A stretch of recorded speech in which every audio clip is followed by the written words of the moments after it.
l'intime et politique, ça on le sait, mais ça, pour que ça le soit, c'est pas suffisant de dire ça, que l'intime est politique, à mon avis, en littérature, en création littéraire. Je pense que pour que ça le soit, il faut inventer des formes, ou en tout cas adopter des formes qui politisent l'expérience de lecture. Quand j'ai enseigné au cégep, j'étais dans un milieu où il y avait beaucoup d'amour pour la langue française, mais aussi beaucoup de police de la langue française. Et moi, je suis bien allergique à ça, là, aux polices de la langue française là, qui corrigent les gens parce que tu as fait une erreur. J'en fais plein d'erreurs, puis j'utilise plein d'anglicismes dans la vie. Et puis je suis devenu expert en français comme un immigrant, là. C'est-à-dire, c'est une question de survie, c'est une question d'identité. Si tu n'es pas expert en français, tu n'es pas un citoyen à part entière. Je me disais pas ça moi-même consciemment parce que je suis arrivé ici à 4 ans, mais c'est un discours ambiant dans ma famille, là. Oui, il y a des doutes et c'est important qu'il y en ait. On peut devenir facho bien vite là, quand on n'a pas de doute sur nos capacités à maîtriser des choses, dont la langue. On peut faire beaucoup de violence avec la langue.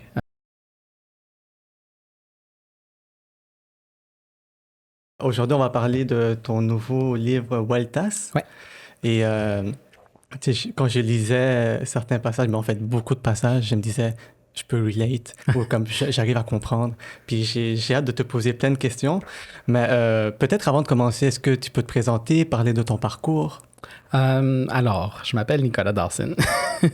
Je suis écrivain, je suis aussi éditeur et chercheur aussi. Puis mon parcours est relativement simple. En fait, j'ai étudié en littérature pas mal toutes mes études. J'ai fait mon bac en littérature, ma maîtrise en création littéraire. Après ça, j'ai enseigné pendant un temps au cégep. Puis j'ai arrêté d'enseigner et j'ai fait un doctorat en études et pratiques des arts, qui est un programme interdisciplinaire à l'UQAM, de tous les départements artistiques, littérature, théâtre, danse, arts visuels, etc. Et voilà. Fait que ça, c'est mon parcours, disons, scolaire. Mon parcours d'écrivain, j'ai écrit plusieurs livres dans ma vie. Mon premier est sorti en 2010. Donc, ça fait depuis 2010 que je publie des livres. J'en ai écrit genre 5, parce qu'il y en a un que j'ai écrit à 2.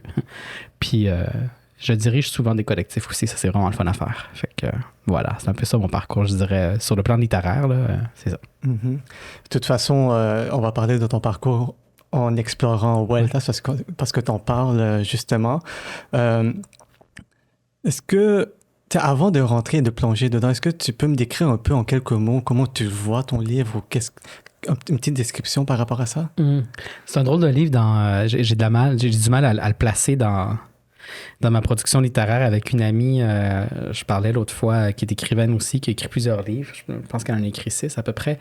Et elle aime ça regarder comme, pas ses livres évidemment, là, mais sa production littéraire comme une genre de progression vers quelque chose qu'elle n'est pas capable de nommer, mais elle y voit vraiment comme un récit, tu sais, avec plusieurs étapes, tu sais. Et moi, j'ai du mal à voir ma production littéraire comme ça parce que chaque livre m'emmène complètement ailleurs, puis finalement, je sais pas trop comment chacun des livres se parle ou correspondent. Vueltas, au départ, c'était un projet de livre qui était lié à un projet de voyage, qui était séparé du milieu universitaire. Et par la suite, j'avais aussi un projet de thèse, parce que je faisais une thèse de doctorat à ce moment-là. Et les deux se sont comme liés. Les deux seront mergés ensemble. J'avais du mal à séparer les deux. Et ce faisant, j'ai comme décidé d'écouter ça, puis de travailler à scinder ces deux projets-là, qui étaient relativement similaires, mais l'un était beaucoup plus de l'ordre de l'essai théorique, d'une proposition académique, puis l'autre était vraiment plus performatif, en fait, et aussi plus une façon pour moi de retourner au Chili, parler aux membres de ma famille et voir qu'est-ce que je peux faire avec ça. Fait que les deux projets se sont scindés, puis j'avais pas de problème avec ça. Je me suis dit, OK, on va essayer ça. J'aime ça, disons, rapailler les différentes parties de mes processus de création qui sont éparpillés au départ. Et fait que Vueltas, au final, c'était devenu une thèse de doctorat dans un programme comme le DEPA, donc le doctorat en études des pratiques des arts, qui est un doctorat en recherche-création qui nous permet de faire des objets artistiques et académiques qui sont un peu entre les deux et qui sont assez explosifs, ou en tout cas qui décloisonnent un peu ce qui est de l'ordre de la recherche, ce qui est de l'ordre de la création, ce qui est de l'ordre du milieu universitaire et du milieu des arts. J'aurais pas pu faire une thèse comme ça en littérature, en études littéraires. Fait que j'ai profité un peu de ces potentiels-là d'un programme comme celui-là pour faire un peu ce que je voulais. J'ai été très bien accompagné par une directrice qui m'a dit oui, vas-y, on va s'amuser, puis on verra après avec les exigences du département. Fait que Volta, c'est un peu le résultat de tout ça. J'en parle parfois comme une thèse, parce que c'est vrai que c'était une thèse de doctorat avant de devenir ce livre-là. J'en parle parfois comme un projet plus large qu'un projet littéraire, parce que c'est un projet où j'ai constamment cherché à sortir du texte, sortir du récit, puis sortir du littéraire, sortir même de l'universitaire, avec des playlists, avec la musique, tout ça. Fait que je sais jamais vraiment exactement comment en parler, parce que évidemment, une fois que la thèse a été déposée et soutenue, il y a eu une réécriture. Il y a des gens qui sont passés dessus, des directeurs littéraires, Pierre-Luc Landry, Étienne Beaulieu, pour que ce soit plus digeste, pour que ce soit un projet plus moins universitaire, même si j'ai une proposition universitaire à laquelle je tiens dans ce livre-là. Fait que sur le plan, disons, à quoi est-ce que ce livre appartient? Il n'y a comme pas de réponse. C'est plus un livre qui appartient au carrefour de tous ces milieux dans lesquels moi je m'engage. Parce que c'est vrai que je suis quelqu'un qui écrit des récits, de la poésie, des essais et qui fait aussi de la littérature comme métier, comme éditeur, et qui aussi est dans le milieu universitaire. Et donc, c'est moi qui jongle un peu avec toutes ces parts de moi, disons, ou de façon de réfléchir et d'écrire avec un projet qui est un projet, je me suis rendu compte assez vite qu'il allait être beaucoup plus englobant que juste parler de l'exil ou juste parler de la mémoire ou juste parler des frontières. Tout d'un coup, ça devenait un projet qui m'englobait au complet, et c'est vrai qu'il m'a habité pendant 6 ans, ce projet-là. Donc, Et c'est ça qui est le fun. Alors, donc, c'est vraiment plusieurs chemins qui se sont croisés, comme tu dis, un carrefour, et ça a formé une sorte de essai hybride, disons. Ouais. Je travaille sur l'hybridité depuis quand même longtemps. C'est un enjeu auquel je m'intéresse autant comme chercheur que comme écrivain. C'est pas le premier livre hybride que j'écris, Désormais ma demeure. C'est un livre hybride aussi. J'ai l'impression qu'avec Volta, je fais un pas plus radical, disons, sur l'hybridité. Désormais ma demeure, c'est un livre qui porte sur la dépression, qui a été publié en 2020 et qui... il y a des photos, il y a des récits, il y a des essais, puis il y a des poèmes. Et c'est très bien identifiable chacun de ces registres-là, si on veut. Ça passe d'une photo à un récit, à un poème, à une photo, à un poème, à un récit, à une photo. Bon, oui, il y a comme une séparation. Il y a une séparation, tu sais. Alors qu'ici, on peut pas fuir là, on peut pas effacer la séparation. Ça, c'est un peu mon constat sur les écritures hybrides et sur les écritures qui essaient de décloisonner ou défaire les frontières entre les genres. Parce que c'est un peu ça, mon agenda caché, si on veut. C'est-à-dire, j'ai un peu cette utopie de faire une forme d'écriture qui ressemble à certaines formes d'art en art visuel, en art performatif, qui défont un peu les disciplines, décloisonnent les disciplines, et ça fait qu'on regarde ça en se disant c'est peut-être une performance. C'est peut-être du théâtre, c'est peut-être de la danse, tu sais, c'est tout ça en même temps. Et j'essaie de trouver une façon littéraire de faire ça. Et pas juste pour des raisons esthétiques, ça m'intéresse pas vraiment, mais plus pour des raisons politiques, en fait. Et, politique? Oui, parce que je pense que c'est un peu le projet de Voltas, mais c'est aussi un projet d'écrivain que j'ai, que de parler des enjeux intimes, des enjeux de nos propres biographies, de nos propres vies. C'est pas très intelligent ce que je dis, c'est pas très nouveau, là. C'est politique. L'intime est politique, ça on le sait. Mais ça, pour que ça le soit, c'est pas suffisant de dire ça, que l'intime est politique, à mon avis, en littérature, en création littéraire. Je pense que pour que ça le soit, il faut inventer des formes, ou en tout cas adopter des formes qui politisent l'expérience de lecture. Et donc... c'est ce que j'essaie de faire, de trouver des formes d'écriture qui font en sorte que lorsqu'on lit, on n'a pas le choix de se poser des questions que le je se pose dans ce livre-là, c'est-à-dire où suis-je, d'où viens-je, quel est mon parcours, quelles sont les origines vraiment, se défaire de nos propres certitudes. Tu sais, c'est un peu ça ce qui m'anime moi en créant, c'est d'essayer de questionner, pas de remettre en question, c'est-à-dire de mettre au défi complètement et d'annuler, mais de faire en sorte qu'on se pose constamment cette question-là. C'est les certitudes que j'ai sur mes origines ethniques, par exemple, géographiques, culturelles, de genre aussi, d'orientation sexuelle, etc. Toutes ces certitudes qu'on peut avoir sur soi qui permettent de nous dire voici ce que je suis, donc voici ce que je vais être pour toujours, de se les questionner. Je pense que l'art peut faire ça. Mais pour que ça le fasse, ça prend des formes qui nous amènent à nous questionner constamment sur ce qu'on fait. Et donc, j'essaie de trouver, pour moi, l'hybridité littéraire sur le plan du genre littéraire, sur le plan formel, j'essayais de dépasser un peu cette séparation, comme tu dis, cette bonne séparation entre ici c'est un récit, ici c'est un poème, ici c'est un essai. Mais de faire en sorte que tout, je vais dire en anglais, blend into each other, mais c'est impossible parce que c'est de la littérature. Et parce que tout d'un coup, il y a des vers. Et tout de suite, on sait, parce qu'il y a un vers, que c'est un poème. Tu sais. Parce que tout d'un coup, il y a une note de bas de page avec une référence. Tu sais. Bref, et donc, on s'en tire pas trop, je trouve, en littérature. Et donc, au lieu de faire semblant qu'on s'en tire et faire des textes illisibles, finalement, on peut tirer profit de ces séparations-là. En faisant en sorte que ces séparations-là soient moins étanches et de voir comment est-ce que le poème agit dans l'essai. Comment est-ce que l'essai agit lorsqu'il est interrompu par un poème.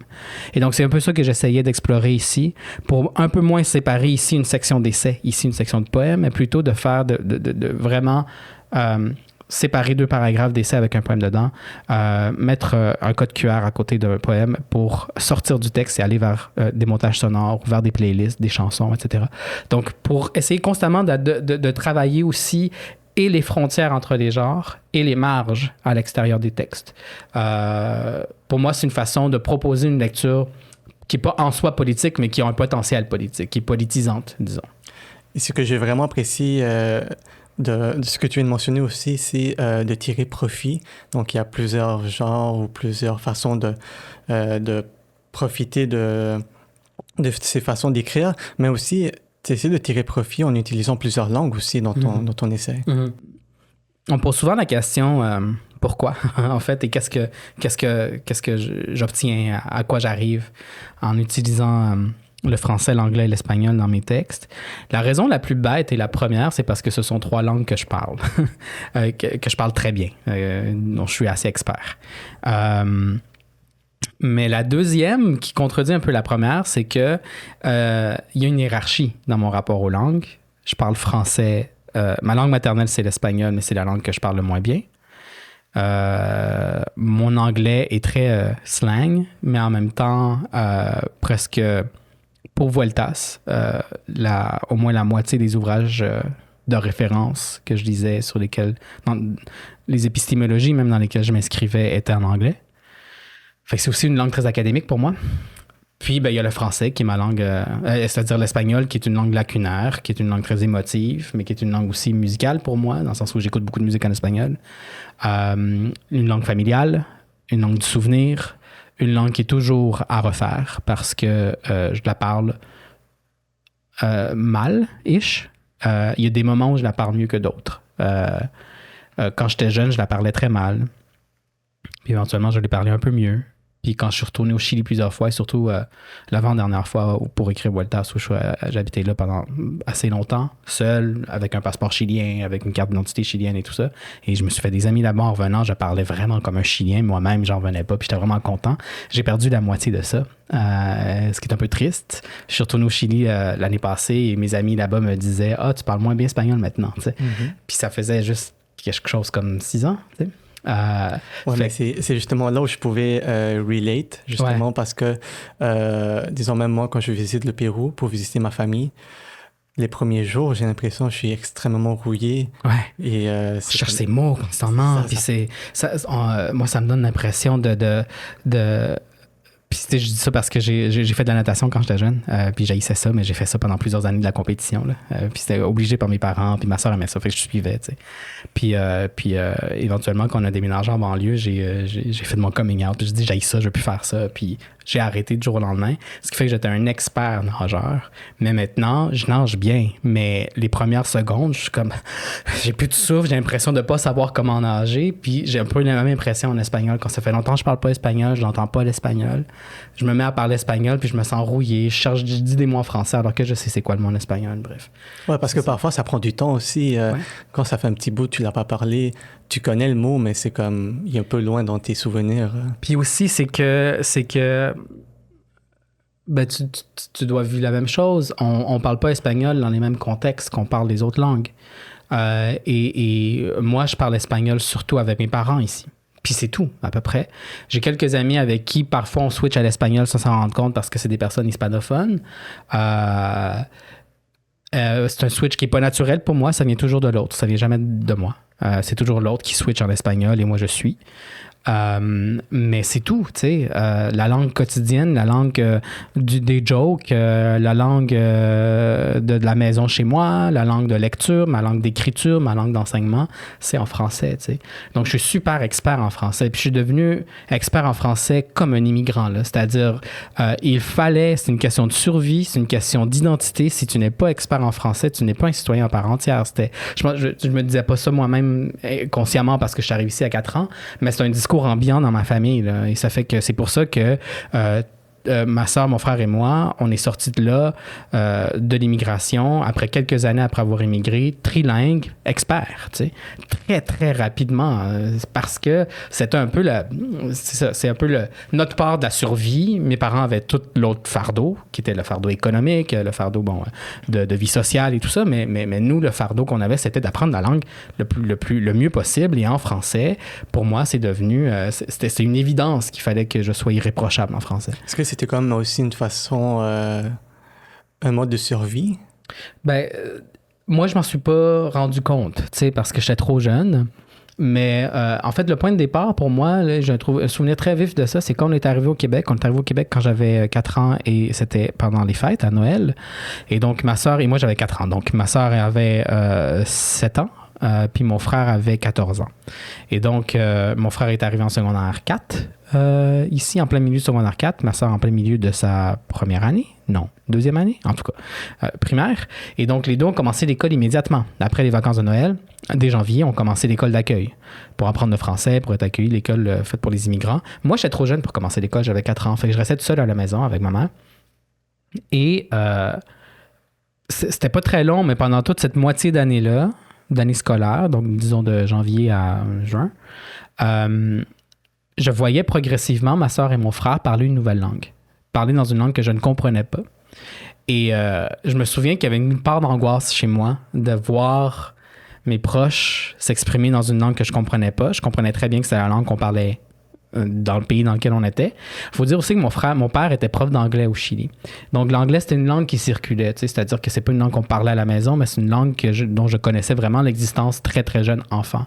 Mais là, c'était même pas l'anglais, c'était une autre langue. Là. Fait que ça a pris pas beaucoup de temps pour moi de me rendre compte qu'il allait falloir que je les rattrape. Et quand j'ai commencé l'école après eux, j'ai commencé l'école primaire aussi à l'école d'accueil. Très rapidement, j'ai appris le français, mais comme une vitesse ahurissante, là, quelques semaines. Parce que j'étais un enfant. C'est ça, les enfants aussi. Puis j'étais arrivé à l'école avec un milieu social depuis une moitié d'année, un peu plus. 9 mois, mettons, de milieu social en français.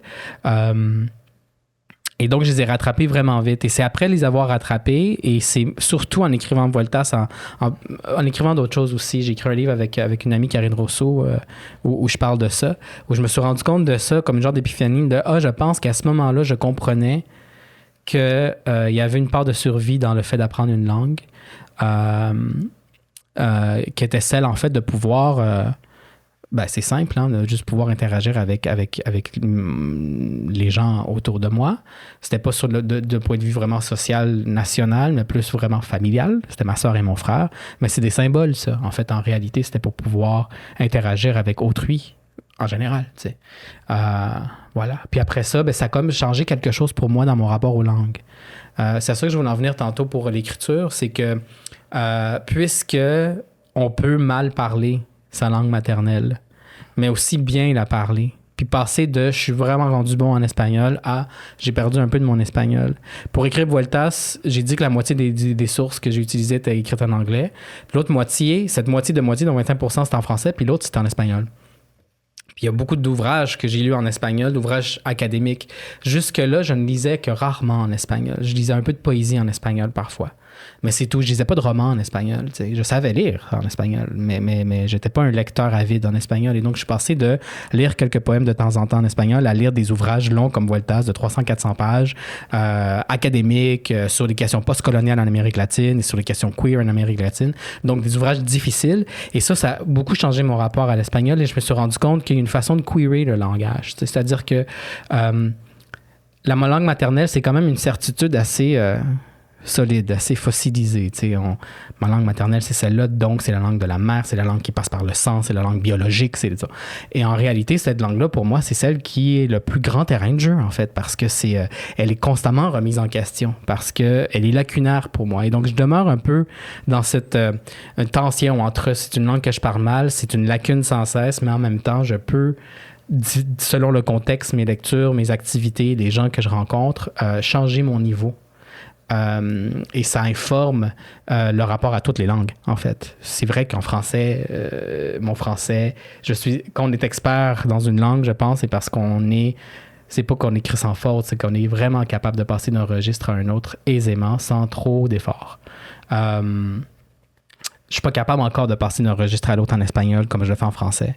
Mais mon rapport à l'espagnol informe beaucoup mon rapport au français et donc à la création littéraire. Et c'est pour ça que j'aime faire intervenir ces langues-là dans mes livres, parce que je fais vivre cette expérience-là aux lecteurs et aux lectrices. Une expérience de changement de langue et donc de remettre en question la certitude qui est celle de la langue. Et c'est intéressant parce que pour une personne, disons, qui parle pas nécessairement espagnol, il va se retrouver un peu dans la situation d'une personne immigrante où il doit essayer de comprendre une langue qu'il ne parle pas. Mais il doit... Ouais. Après, l'espagnol, c'est proche du français. Là. Exact, ouais, c'est ça. Je connais d'autres gens qui font ça en arabe, par exemple, ou en grec, qui ont un alphabet différent. Donc là, si on ne connaît rien à rien, on est berné. Là, c'est des symboles, tu sais. Oui, il y a cet aspect-là. Puis souvent, on va là, comme j'ai dit tantôt qu'on me pose souvent la question, puis souvent, on me demande est-ce que c'est pour ça? Est-ce que c'est pas un peu une façon d'être irrévérencieux avec les gens? Tu sais? Puis pas vraiment, en fait.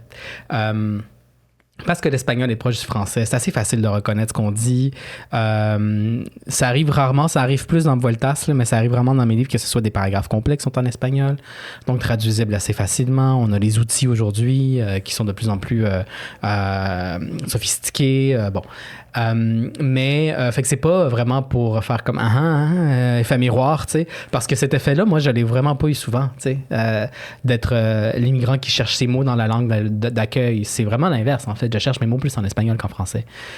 Il m'arrive souvent de chercher mes mots en français, mais ça, c'est pas tant une affaire de je parle pas assez bien français, plus qu'une affaire des langues se mélangent. Tu sais. Puis je pense que toi, tu dois vivre la même chose, qu'il y a des moments où vraiment quotidiens, là, où on jase avec des personnes qu'on aime et qu'on voit vraiment souvent et qu'on cherche un mot, puis on sait plus comment dire bouteille d'eau. Tu sais. Ouais, c'est ça. Puis tout ce qui vient, c'est botella. Puis là, botella fait comme un mur dans ton visage, là, puis ça sort pas. Puis bon, mon copain il parle espagnol, fait que il comprend l'espagnol, fait que je peux dire botella puis il comprend, puis il trouve ça un peu drôle que je l'ai dit en français en espagnol, parce que c'est un mot aussi simple. Ça arrive super souvent ça, mais ça c'est un truc de multilingue, tu sais. C'est le fun, je trouve que quand ça arrive, c'est un peu gossant, mais je trouve ça vraiment le fun parce que ça veut dire que l'espagnol c'est pas juste une langue après laquelle je cours, c'est une langue qui m'habite mais ailleurs différemment, qui cherche son chemin à travers le français. Qui est quand même présent d'une certaine façon. Ouais, puis qui est un peu qui est tenace, tu sais, c'est ça, qui est un peu dans l'ombre du français, puis qui tasse un peu le français de temps à autre, puis elle y arrive parfois. Ça, c'est génial quand même. Je trouve que pour un écrivain, c'est le fun de créer ces moments-là dans des textes. Je le fais le plus en poésie. Quand j'écris de la poésie, c'est là où l'espagnol est vraiment plus présent et habité et qui dit des choses que je n'arrive pas à dire autrement en français. T'sais. Donc, c'est pour jouer beaucoup avec la langue, pour créer un terrain de jeu. Et aussi, ça, c'est peut-être plus personnel, mais c'est aussi pour me réparer de mon rapport aux langues. Je dis je suis expert en français et tout ça. Bon, c'est un peu arrogant de dire ça, mais je le dis parce que, à l'inverse, paradoxalement, j'entretiens toujours un très grand doute sur le français, ce qui est tout à fait normal aussi. Je pense que tout le monde devrait. Je pense que tous les écrivains, toutes les écrivaines entretiennent un doute avec leur langue d'écriture. Je pense que c'est vraiment important parce que sinon, on ne joue pas avec la langue. Mais je pense que c'est un truc d'immigrant aussi. On apprend toujours à s'excuser, puis on apprend toujours à trouver tous les moyens pour faire tous les détours possibles pour arriver à nos fins, parce que ça se peut qu'on ait à apprendre plus que d'autres. Ouais, et c'est fou que tu le mentionnes parce que, disons, moi, de mon côté, je suis né ici, mais il y a quand même des moments où je me dis, est-ce que je suis en train de penser en espagnol puis je le dis en français ou pas? Ouais. Donc, je trouve... Puis ça, il y a plusieurs personnes qui me l'ont mentionné aussi, pas seulement en espagnol, mais dans d'autres langues. Moi, vraiment souvent, mais tu sais, je suis très... comment dire? Je suis peut-être un peu maladivement attentif à la façon dont je parle. C'est-à-dire que depuis que je travaille beaucoup avec ces différentes langues-là et que je problématise, disons, ça dans mes recherches, dans mon écriture, donc depuis déjà mon premier livre portait sur ces enjeux-là, fait que depuis au moins 2010. Donc ça fait longtemps. Donc depuis ce temps-là, je suis assez attentif à la façon dont les langues entrent en tension dans ma façon de parler, ma façon de penser, etc.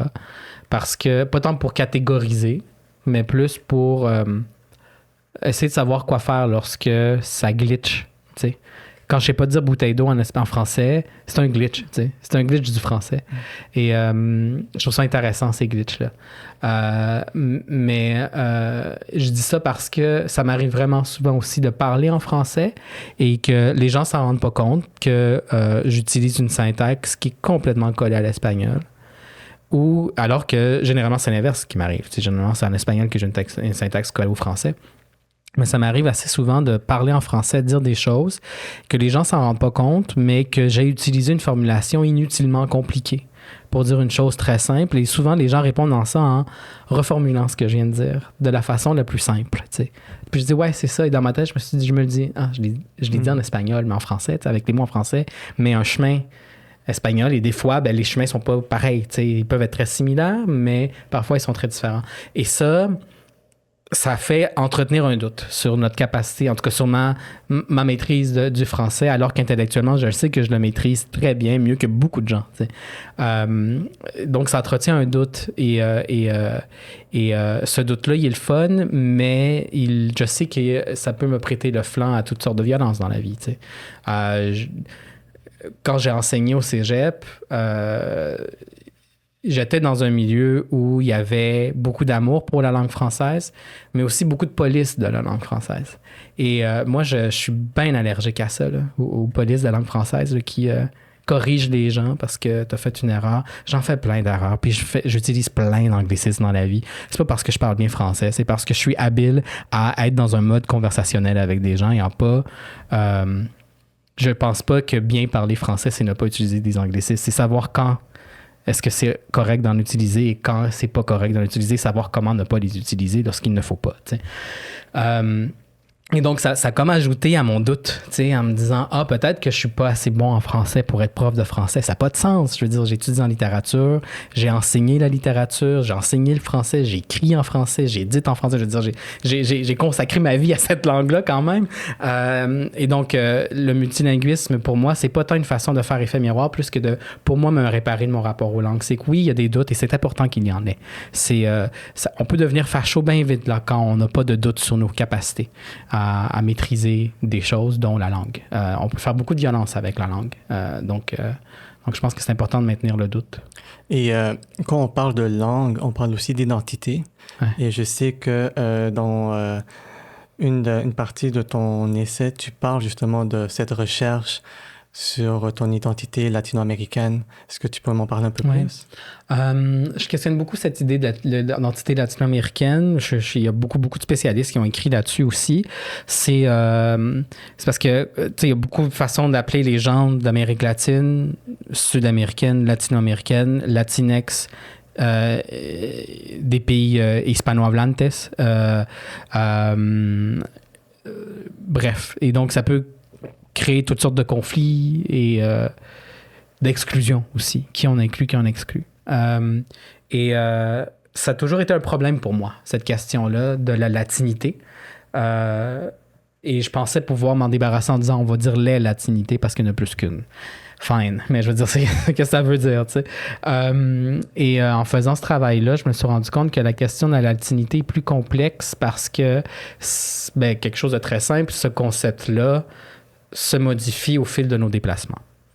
Dire que tu es une personne latino-américaine au Québec, c'est pas la même chose, particulièrement aujourd'hui, de dire que tu es une personne latino-américaine aux États-Unis. C'est pas la même chose de dire que tu es une personne latino-américaine en Amérique centrale que dans des pays du cône sud, le Chili, l'Argentine et l'Uruguay, que de dire ça aussi à des personnes autochtones de l'Amérique latine ou de dire ça à des Brésiliens. Et donc, ce mot-là change de signification et est reçu de façon complètement différente selon le contexte, c'est évident, mais sauf que ces contextes-là, on les visite tous. C'est-à-dire que les personnes latino-américaines, et là, quand je dis ça, je parle des gens qui viennent du continent de l'Amérique, c'est-à-dire du Mexique à la Patagonie, là. Et j'inclus les Brésiliens là-dedans. C'est un peuple qui s'est déplacé énormément à travers le monde, pas juste du sud vers le nord, mais aussi en Europe, aussi en Océanie, aussi en Asie, aussi en Afrique. C'est un peuple qui existe sur le plan historico-ethnographique, qui est le fruit de plein de métissages aussi. Le métissage est un concept intéressant, mais aussi peut être problématique en Amérique latine parce que le métissage a été utilisé pour effacer les traces des cultures autochtones. Fait que la latinité est beaucoup plus compliquée que juste « je viens de tel continent ». Déjà, il faut dire quel continent, parce que l'Amérique, c'est le nord, centre et sud. Donc, c'est tellement compliqué que... et je suis tellement pas un ethnologue, je suis pas géographe, je suis pas historien, je suis pas sociologue, je suis un littéraire. Fait que je me suis dit... Je pense qu'il y a quelque chose dans le fait de nommer des choses qui est comme un geste, comme tu dis, d'identité. C'est un geste identitaire, mais qui, pour moi, n'enferme pas. Ça peut créer, en fait, des potentiels. Et donc, j'essayais de chercher des mots qui créaient plus de potentiel plus que des problèmes. Plus que des « oui, c'est ça, mais c'est pas ça ». Là, on embarque dans des conversations qui peuvent devenir très exclusives et très violentes malgré soi. Et donc, dans ma maîtrise, je travaille beaucoup avec le mot « exilé » pour me sortir un peu du lieu, de la nation et du continent, sachant que le continent latino-américain ou ce lieu / identité est a été très marqué par l'exil. Et c'est quelque chose aussi que tu as exploré. Oui, puis que je continue à revendiquer. Mais pour Vuelta, ça a changé un peu. C'est-à-dire que l'exil est comme sous un autre parapluie. Et le parapluie, c'est les diasporas.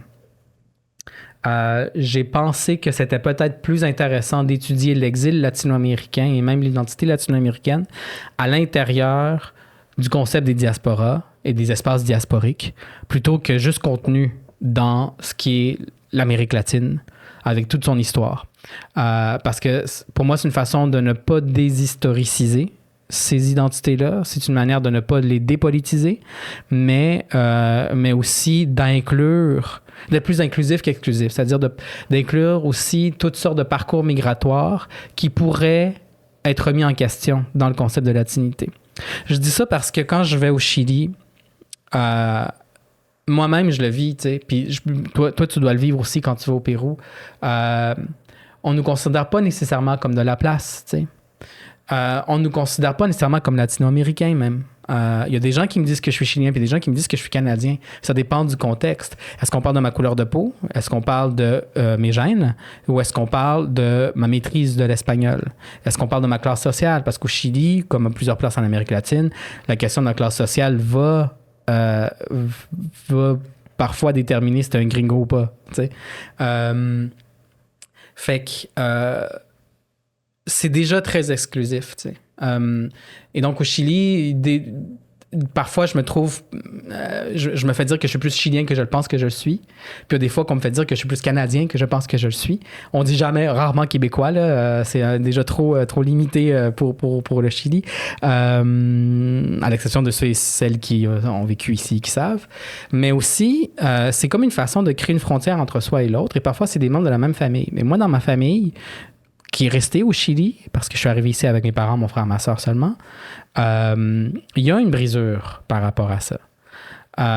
Et donc, j'ai comme pensé au diaspora parce que je me suis dit que diaspora et surtout les espaces diasporiques est un concept développé par James Clifford et Afterbra dans les études postcoloniales et les études diasporiques, qui est un concept qui détruit un peu l'idée des diasporas comme un lieu, comme des gens, les sujets diasporisés, là, comme des gens qui ont quitté un lieu, une langue, une religion, pour aller dans un autre endroit et qui regardent derrière eux tout le temps. Avec nostalgie, avec manque. Et qui, plus ils s'éloignent du lieu d'origine, en termes d'espace, mais aussi en termes de temps, plus ils passent d'années loin de leur lieu d'origine, plus ils perdent en authenticité essentielle, si on veut, de leur culture d'origine. Ce concept-là, moi, j'ai mis plus au nez parce que les parcours migratoires sont bien plus compliqués que ça. La plupart des gens ne passent pas d'un point A à un point B. Beaucoup de gens passent par différents lieux avant d'arriver à un lieu. Et il y en a plusieurs qui doivent voyager tout un continent aussi pour Exactement. se rendre à un point. Il y a beaucoup de gens. Moi, j'ai un ami qui est passé du Honduras à la Suède au Québec. Mais ce parcours-là change les gens. Il y a une relation à la Suède, cette personne-là. T'sais. Donc, les parcours sont beaucoup plus complexes que ça. Et aujourd'hui, la mondialisation fait ça. On voyage, on retourne. Il y a des gens qui restent. Mes parents ont déjà acheté des condos au Chili. Je disais parce que ma mère et mon père, chacun, parce qu'ils étaient séparés puis sont venus ensemble, bref. Pensaient y revenir pour toujours. Et puis, finalement, ils se sont rendus compte que ça ne leur tentait plus. Ils sont venus ici. Et donc, les parcours ne se terminent pas. On reste mouvant parce qu'on est des êtres humains, un peu comme les langues. Et donc, les espaces diasporiques, ce sont en fait une façon de considérer les diasporas de façon beaucoup plus mouvante, des façons de les considérer sans qu'il y ait une fin, sans qu'on leur impose une fin, sans que ce soit un parcours de A à B, et B, c'est la fin, c'est terminé. Et puis là, on pourrit là, en se disant « Ah, je suis plus chilien, de moins en moins chilien, de plus en plus blanc. » C'est très utopique de voir ça comme ça, puis c'est un peu facho aussi. Je dis ça parce que, par rapport au discours de la latinité, c'est qu'en voyant ça comme ça, je me suis dit, théoriquement, c'est intéressant, mais sur le plan, concrètement, là, qu'est-ce que ça veut dire? Mais pour moi, ce que ça voulait dire, c'est que je pouvais retourner au Chili, parler à ma famille là-bas, leur demander comment ils ont vécu notre exil, parce que eux et elles aussi, ont vraiment été affectés par notre départ. Il n'y a pas que nous qui avons été... C'est ça, c'est pas ta famille, mais comme c'est pas juste toi, tes parents... C'est ça, eux autres aussi ont dû vivre des deuils, là. Ce faisant, je leur donnais un espace dans cette diaspora-là. Il n'y avait pas eux qui sont restés, donc c'est des purs Chiliens, et nous qui sommes partis, qu'on n'est plus Chiliens. Tout d'un coup, on est tous ensemble dans un espace qu'on a créé ensemble, un espace qu'on a inventé ensemble, un espace diasporique dans lequel et les exilés et les personnes affectées par l'exil d'autrui peuvent discuter et peuvent dire comment ça les a affectés. Et donc, ça fait que si j'invente la diaspora des exilés chiliens et chiliennes, bien, les membres de ma famille qui sont restés au pays en font partie, même s'ils ne sont pas partis, parce qu'ils ont été affectés par ça. Et donc, c'est des diasporas qui sont plus déterminées par les affects des enjeux dont on parle que par le parcours d'un point A à un point B. Fait que comme ça, je voyais, je pense que c'est une façon plus inclusive, mais aussi actuelle, mettons, de voir l'identité latino-américaine, parce que je pense qu'on ne peut plus, on ne peut pas considérer les cultures latino-américaines sans considérer les personnes qui sont parties, les personnes qui sont parties, qui ont des enfants et leurs enfants, les personnes qui ne parlent plus les langues, mais qui entretiennent une relation très ténue, très mince, mais une relation tout de même avec ce continent, avec ces cultures-là. Parce que ces départs-là ont radicalement affecté les personnes qui sont restées là et affectent leur histoire, leur culture, leur façon de voir, de concevoir même la famille, tu sais.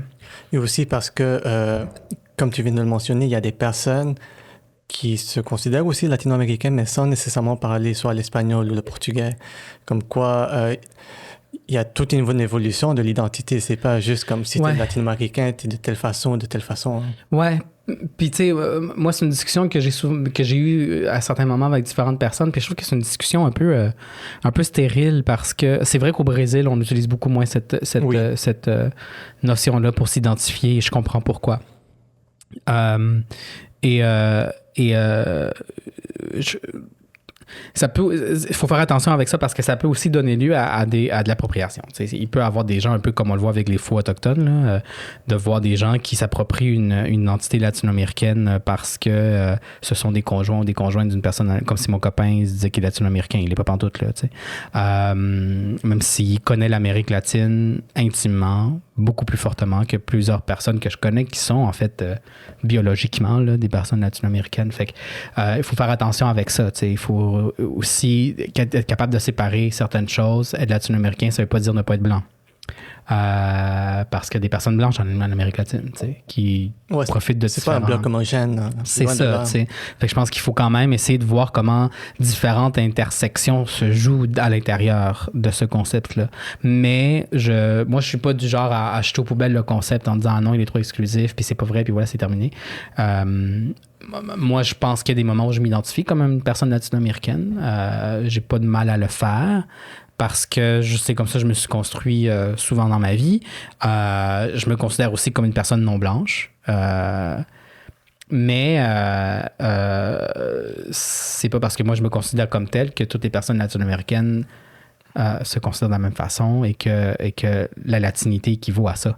Ça équivaut à ma latinité, mais je le vois dans un spectre un peu plus large sur, en tout cas dans Volta, c'est ça, là, sur comment en fait tout ça vient...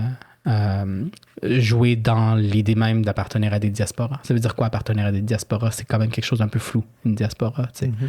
Fait que... Et justement, donc ça, c'était des questions que tu te posais, mais à un moment donné, comme tu le racontes dans Vuelta, c'était arrivé au Chili. Mm-hmm. Je crois que tu parles de ton voyage, de celui qui dure plus de 6 mois. Ouais. Et c'est à ce moment-là où tu analyses un peu les discours institutionnels au Chili. Ouais. Ouais. Comment tu l'as appris, tout ça? Alors, ça, c'est la dimension du projet qui était plus proche de la thèse de doctorat, où je voulais vraiment évaluer les différents discours. Comment les discours de la mémoire se développent au Chili. Juste pour préciser, donc discours de la mémoire de la dictature. De la dictature, c'est ça. De la dictature et de ses conséquences. Première conséquence, l'exil. Première conséquence qui m'intéressait moi, là. Pas historiquement, là, parce qu'historiquement, première conséquence, c'est aussi de la torture, des disparitions et tout ça. Ouais, donc c'est ça que je voulais analyser. Pour mon hypothèse, c'était que les discours... que les discours de la mémoire étaient juste une autre façon de créer des discours dominants. Pour que tout le monde soit tranquille et qu'on pose le moins de questions possible. Puis ça s'est avéré être ça, mais sauf que c'est devenu plus personnel. En fait, quand je suis arrivé au Chili, il y avait depuis pas super longtemps, pour ce voyage-là, je veux dire, donc en 2016, 2017, 2018... Il y avait donc depuis 8 ans, depuis 2010, un musée qui a été fondé et construit au Chili, à Santiago, le musée de la mémoire et des droits humains, dans lequel il existe encore, c'est un très beau musée d'ailleurs, un musée extraordinaire vraiment, où il y a donc une très longue expo permanente où on rencontre l'histoire de la dictature. Ça commence au coup d'État et ça se termine au référendum où le non a gagné. Le non, c'est-à-dire est-ce que vous voulez que la dictature continue? Et c'est le non qui a gagné, donc c'est comme ça que la démocratie est revenue.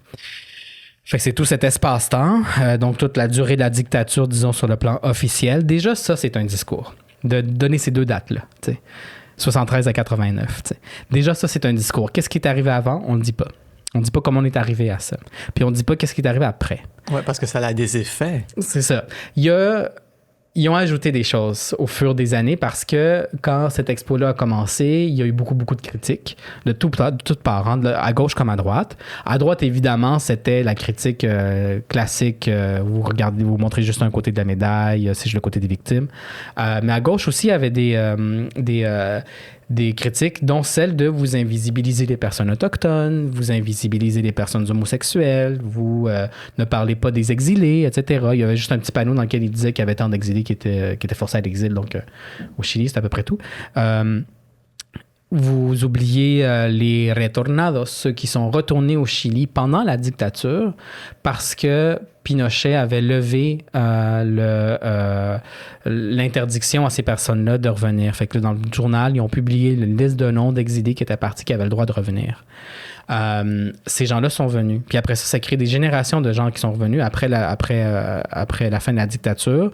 Pendant quelques années, il y a plein de gens qui sont retournés au Chili parce qu'ils sont vraiment partis du Chili pour se sauver de la dictature en disant on va revenir.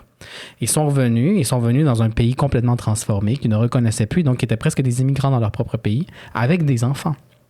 Nous, on a failli être ça, puis on a décidé de rester finalement, mais on aurait pu être ça. Et moi, j'aurais été au Chili, après avoir vécu pendant peut-être, 8 ans au Québec, avec une autre langue, dans un autre type de pays, complètement, dans une autre culture, bref. Donc, on ne parlait pas de tout ça. Et donc, il y a plein de choses qui ont été ajoutées à cette collection permanente pour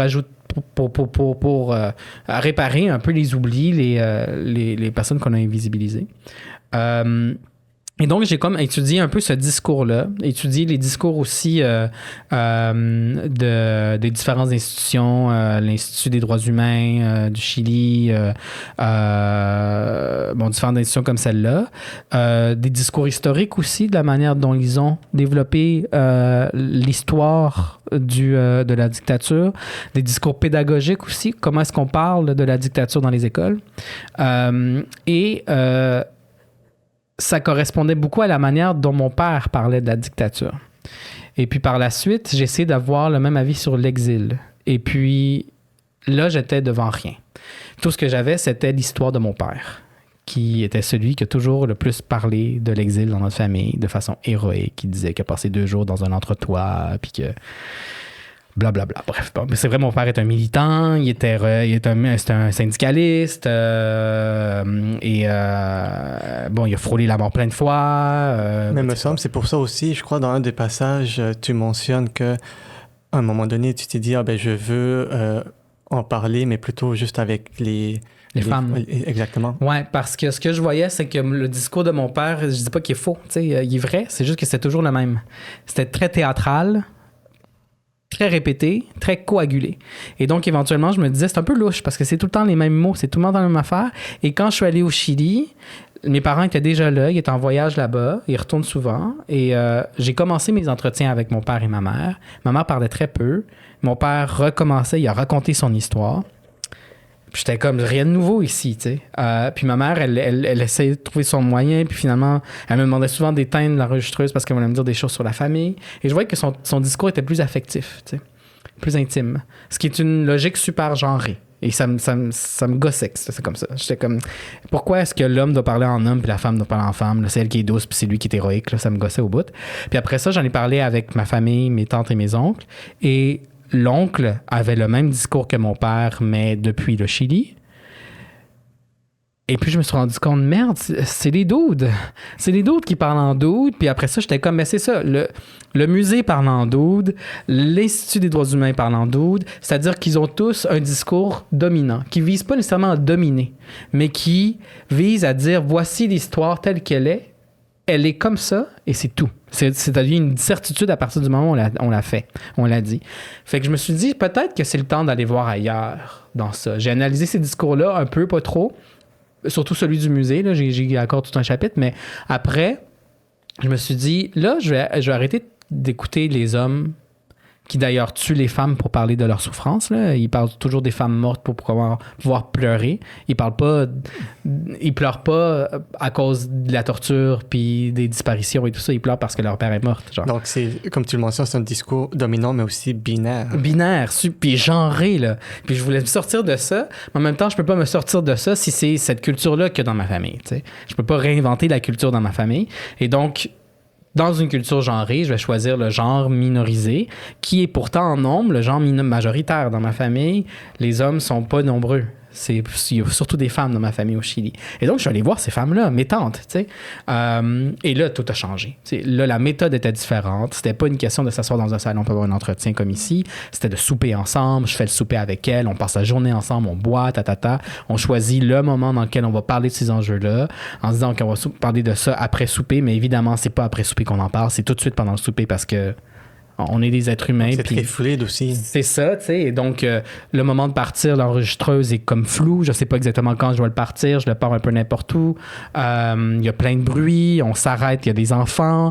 Ça fume des cigarettes. On boit du thé. On passe un deuxième repas. Bref, c'est beaucoup plus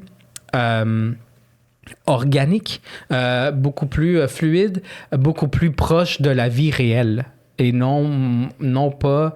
Pas une construction héroïque. C'est ça, pas une performance théâtralisée de l'entretien. Mais justement, quand tu parlais avec tes membres de ta famille, là, surtout dans ce cas-là, les femmes, est-ce qu'à un moment donné, il y a quelque chose qui t'a marqué? Dans le sens, tu te dis, mais ça, je ne l'ai jamais entendu parce que c'était peut-être invisibilisé ou... Il y a eu des révélations. Qui sont pas dans le livre. Il y a eu, je sais pas si tu cherches une réponse précise, c'est pour ça. Non. Il y a eu des révélations qui sont pas dans le livre parce que je me suis rendu compte très vite que le but de ces entretiens-là, c'était plus vraiment ça. C'était plus vraiment de savoir la vérité. Honnêtement, à la fin, je m'en foutais un peu de la vérité. Je voulais savoir comment on parlait de ça. C'est pour ça que le livre, le sous-titre, c'est Affect diasporique. Je voulais savoir quels étaient les affects qui sont mobilisés lorsque ces personnes-là me parlaient de cette histoire-là. Et ça devenait presque une façon pour moi d'avoir une conversation honnête qui dépassait justement les certitudes sur lesquelles on s'assoyait et qui nous séparaient. Celle de la langue, celle des pays respectifs dans lesquels on habite, celle de nos différences d'âge aussi, puis celle aussi de moi qui, à leurs yeux, j'étais encore un enfant parce que j'ai quitté le pays à 4 ans. Et donc, pour elles, j'étais encore le petit gars, tu sais. Et donc, ensemble, et c'est vraiment ensemble que ça s'est passé, c'est ça qui était génial, on a trouvé des façons de parler, point. Évidemment, de l'exil et tout ça, mais pas juste de ça. Mais surtout, on a trouvé des façons de parler ensemble qui sont débarrassés de ces vieux récits dominants qui nous séparent, vraiment. On a trouvé un terrain d'entente dans lequel on peut se réinventer tout le monde. Et fait qu'après ça, qu'il y ait des révélations ou pas, je m'en foutais un petit peu, tu sais, parce qu'au final, j'ai gagné une relation renouvelée. Et ces personnes-là, maintenant, on se texte des fois, là, tu sais. C'était jamais arrivé, ça. Et donc... la vraie révélation, c'est celle-là, c'est que c'est possible de changer les relations familiales. Il faut que tout le monde y participe, bien sûr, mais c'est vraiment possible. Même quand on est devant des personnes qui te voient comme un enfant, mais comme presque un bébé. Là. On parle en bébé. Là, et là, tout d'un coup, c'était vraiment plus égal à égal. Et je découvrais des choses d'elle que je connaissais pas, qui étaient notre relation, enfin.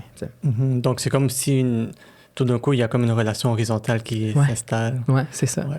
Je suppose que ces personnes te parlaient comme si tu étais un enfant parce que la dernière fois qu'ils t'ont vu, c'était un enfant. C'est ça. Et ma cousine me le disait. Ma cousine, c'est celle dont je suis le plus proche, disons, en âge, mais aussi dans la vie. Je l'ai vue plus souvent que les autres. Puis ma cousine, elle n'a pas de rapport de domination avec moi, alors que mes tantes, forcément, c'est des tantes. Donc, il y a quand même... des adultes à un enfant, même si je suis plus un enfant. Ma cousine, c'était au Chili, avant qu'on quitte le Chili, c'était la meilleure amie de mon frère. Je pense qu'elle a comme 5 ans de moins que lui, quelque chose comme ça. Donc à peu près 5 ans plus que moi, pas mal entre nous deux. Et Fait qu'elle avait une relation de cousin-cousine. Avec moi, ça a toujours été un peu bizarre parce qu'elle essaie de retrouver cette relation-là, mais elle sait pas comment, puis moi non plus, je sais pas comment, mais en même temps, on se connaît bien. Et c'est dans ce voyage-là où on a réussi à avoir cette relation-là. Et c'est elle qui m'a dit, pour moi, alors elle m'a dit, j'imagine même pas c'est comment pour ma mère, pour sa mère à elle, donc ma tante. Elle m'a dit, mais pour moi, ça a toujours été difficile de pas te voir comme el Nikito, comme un enfant, comme le petit Nico, parce que t'es parti à cet âge-là.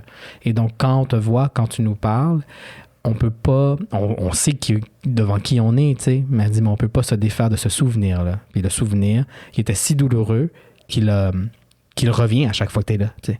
Comme les autres souvenirs, tu sais, qu'ils ont. Et donc, j'étais comme, mais parle-moi de ce souvenir-là, tu sais, parce que moi, on m'en a jamais parlé de ce souvenir-là. Mes parents, oui, mais tu sais... C'est pas des conversations que j'ai avec les membres de ma famille au Chili. T'sais. Fait que de lui permettre de parler de ce souvenir-là à moi, c'était comme une façon de le mettre en nous deux, de dire le voici, OK, on l'a fouillé, là, on l'a analysé, on a fait circuler les affects à partir de ce souvenir-là. Et là, on peut se parler en vrai. Moi aussi, j'ai parlé des quelques souvenirs que j'ai, puis de mon processus par rapport au Chili, qui est comme plus flou parce que j'étais trop petit. Et ça a servi à ça aussi. T'sais. Et justement, pour les personnes qui vont lire ton livre, qu'est-ce que tu voudrais que ces personnes retiennent de cette aventure traversée, je ne sais pas comment le nommer, mais de ce parcours? Que c'est peut-être parfois douloureux, mais c'est bien de voir et son passé et son présent comme une suite de mouvements circulaires, spiralés, tourbillonnants, et vraiment pas comme une ligne droite. On vit dans un monde où on voudrait tellement voir nos parcours comme une ligne droite. Tu sais, c'est drôle, tantôt, au début d'entrevue, tu me demandais comment je voyais ce livre-là par rapport aux autres, là, puis que je disais que j'avais mon ami qui plaçait. Ouais. Je trouve que cette pensée-là, elle est dangereuse parce qu'elle nous prépare pas à l'échec, mais elle nous fait échouer. Nos vies ne seront pas comme ça. Nos vies sont faites d'événements qu'on ne contrôle pas, parfois des événements heureux, parfois des infortunes, qui nous font tout revisiter. Exemple, pour moi, j'en ai deux. Quand mes parents se sont séparés la première fois, ils sont séparés 4 fois, là, puis ils sont revenus ensemble 4 fois. Ouais. Ils sont ensemble. Là, ils ont arrêté de leur niaiser. Une fois qu'ils sont séparés, je devais avoir 30 ans, peut-être. Fait que c'est quand même longtemps avant de décider de se séparer. Et ils sont séparés. Maman nous a conté une histoire sur notre immigration qui a fait en sorte que j'ai comme compris que c'était pas juste pour des raisons politiques qu'on a quitté le Chili. Apprendre ça à 30 ans, c'est un peu traumatisant. C'est se dire, tout le discours que je me suis fait dans ma tête pour expliquer notre exil, qui est comme quelque chose d'identitairement très important pour moi, est un peu faux. C'était pas faux, mais il y avait une autre histoire qui nous avait été cachée. Ce genre d'infortune-là fait en sorte qu'on peut pas voir notre passé comme une ligne ascendante qui mène vers qui je suis devenu aujourd'hui, parce que tout d'un coup, il faut relire ça. Ma sœur est décédée l'an dernier. Le décès de ma sœur fait ça aussi, fait en sorte qu'on relie notre passé parce que le deuil, c'est un travail du souvenir aussi. Et donc, on est constamment mis dans des situations qui nous obligent à relire un peu notre passé, non pas pour être nostalgique, mais pour savoir mieux qui nous sommes maintenant que nous avons traversé ça. Et je pense que c'est très, je veux dire en anglais, rewarding. On a beaucoup de récompenses, disons, à voir nos parcours de façon aussi circulaire, comme des vueltas, plutôt que comme une ligne droite, parce que c'est sûr qu'on échoue dans une ligne droite. Mais je voudrais te remercier. Merci à toi. Vraiment, pour cette conversation très intéressante. Et j'ai tellement de questions encore, mais bon. Quand tu veux. Ouais, c'est ça, on s'écrira. Mais merci beaucoup. Merci.